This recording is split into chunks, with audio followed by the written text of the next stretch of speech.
Comic Chris McCausland is the favorite to be crowned the Strictly Come Dancing champion but has insisted he doesn't want to be the sympathy vote. The blind star has stunned viewers and the judges thanks to his incredible routines with his professional partner Diane Buswell. But while Chris is hotly tipped to lift the show's famous glitter ball, he wants to be judged on his dancing, not his disability. The stand-up has a genetic condition called retinitis pigmentosa, which meant he lost his sight in his 20s. Despite his lack of vision, he's dominating the dance floor, with Judge Shirley Ballas branding him incredible and fans praising him online. Liverpool-born Chris is sure to win over fans again tonight as he's set to perform an emotional waltz to You'll Never Walk Alone. And while he says he's pushed himself out of his comfort zone, the 47-year-old is determined not to be a calamity because I can't see.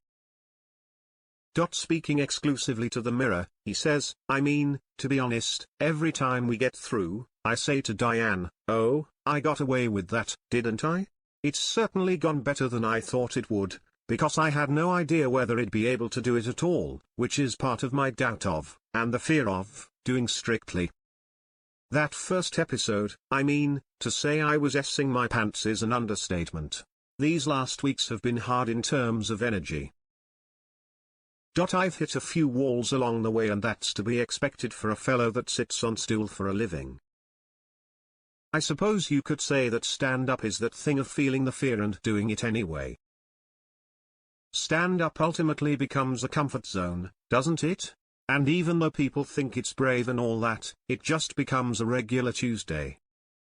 I am the kind of person that will instantly react to something in a way that is like, oh, you're joking. No way. I can't do that. What? You're having a laugh. It takes me a while for it to settle in my head and for me to process it, you know? I said no to this a few times because I just didn't think he'd be able to do it. I thought it was one step too far. He adds pointedly, I don't want to be the sympathy vote. I don't mind being a bad dancer. I don't mind people laughing at me because I'm a comical dancer or a bad dancer, but I didn't want it to be a calamity because I can't see. He's certainly not a calamity on the famous dance floor. Chris has already taken on the jive and the salsa, earning 30 points for both. Australian Diane has been praised by the judges for not going easy on her dance partner when it comes to her choreography, often including lots of lifts and tricks. And that's taking its toll on Chris's body. I've lost weight, he says. I don't weigh myself, but I do measure myself around the belly. I think that's a better way of doing it, because otherwise you start going, well, I haven't lost much weight, but muscle weighs more than fat. So I just measure my belly, and I've lost a good few inches, but do I feel healthier? No. I feel like I've fallen off a horse and been dragged 3 miles. I'm sure at the end of this, when I have 2 weeks to recover, I will probably feel the fittest I've felt in a while. But at the minute, it's quite a lot. Laughing, he adds, I was in the studio and I had 10 minutes and I just laid on the hard floor. In no other circumstance of life would a hard, cold floor be comfortable. But such is the punishment you put your body through doing this, the pressure of the floor is almost more comfortable than just existing normally. Taking on a show like Strictly is a massive undertaking for any celebrity brave enough to set foot on the iconic dance floor. For Chris there's an increased level of trust because he's got no frame of reference, he's never seen the show so has no clue about any of the dances or the glitz that goes with it. But he's proved he's game for a laugh and has placed all his trust in Diane, 35, when it comes to their performances. He explains, I just embrace the madness. I mean, I've made peace with looking like an idiot, so I'm just kind of like, dress me in what you want, paint me what color you want, and push me out of there. I've said to her, I'll get a spray tan because I'm probably too pasty. If you want me to, I will. But him filming a show on Wednesday night, so not too much. Otherwise I look like an idiot when that comes on in February. As well as the glitz and glamour of the show, another huge part of Strictly is the judges, but just like the dances, Chris has no idea what they look like. So what does he imagine when they are critiquing him every Saturday night? Do you know what? I think 3 of them look quite distinguished and they know what they're talking about, he laughs.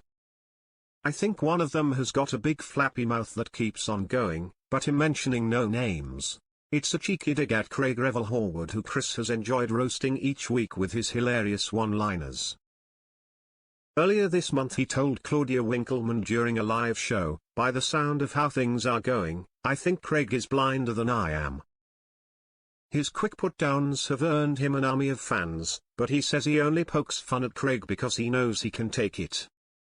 He's there to be the villain of the ensemble, isn't he? And so I might as well try and poke him with a stick. Last week, he was really nice about us. I had something lined up, I was going to have a go at him, and then he was nice and I was like, I'll keep that in my pocket for later. But that's part of the show, isn't it? And he takes it well. I think he's up for the banter. It's all in the spirit of him being Strictly's villain. When it comes to his comedy, Chris admits he's keeping Strictly bosses on their toes because he refuses to give them a heads up on any jokes he has planned. But while he's always up for a laugh, he knows where the line is and won't cross it. I'm very good at policing myself for daytime, you know, and this show is daytime, really, isn't it? He says. It's much harder when you do something like the last leg, which is live and it's 10 p.m.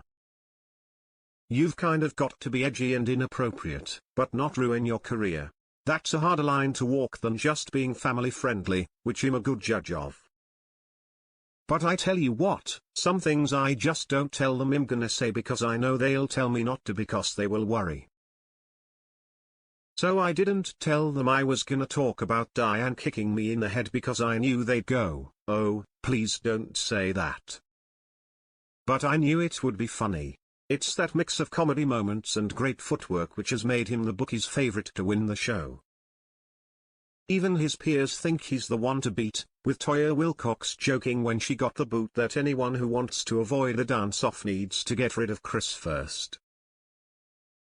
But Diane, who has made it to the final with boyfriend Joe Sugg in 2018 and EastEnder Bobby Brazier last year, is not getting carried away. She says, "Honestly, we just want to keep on doing as good a job as we can for as long as we can. Whether that is to the final, whether that's a few more weeks, whether that's you lifting the glitter ball, whatever it is, as long as we both feel really good about what we've achieved." For me, it's about Chris walking away from this experience going, "I actually was so much better than I ever thought I could be, and I already know that's what people think. We already feel like we've done so much that each thing we do now is just an added bonus." But with his tongue firmly in his cheek, Chris jokes in his deadpan manner, "No, I think if we don't win it, we failed. I'm just joking with you. No, listen, we are doing so much better than I ever thought we could have done. All we can do is try and do better than we did the last week. Diane's folks are coming over in November. If we can be here in November, because they haven't seen her dancing in ages, that'd be lovely. But I'm a football fan, so we're taking it one game at a time."